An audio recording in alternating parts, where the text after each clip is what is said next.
سلام الله عليكم.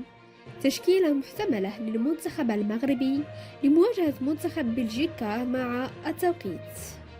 ذكرت مصادر متوافقة أن مدرب المنتخب الوطني المغربي لكرة القدم وليد الركراكي لن يقدم على إحداث تغييرات كثيرة على التشكيلة التي لعب بها في مباراة كرواتيا لخوض نزال أسود الأطلس مع المنتخب البلجيكي يوم الأحد.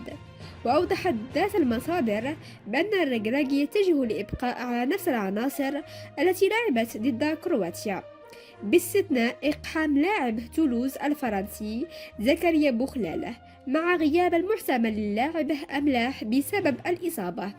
ورجحت المصادر نفسها أن تكون التشكيلة المحتملة للمغرب لمواجهة بلجيكا كالآتي: ياسين بونو، غانم السيس، نايف أكرد، أشرف حكيمي، زكريا بوخلال، سفيان أمرابط، يحيى عطية الله، عز الدين أنحي، سفيان بوفال، حكيم زياش، يوسف النصيري. يذكر أن مباراة المنتخب الوطني المغربي مع نظيره البلجيكي ستجرى يوم الأحد 27 نوفمبر 2022 ابتداء من الساعة 2 زوالا.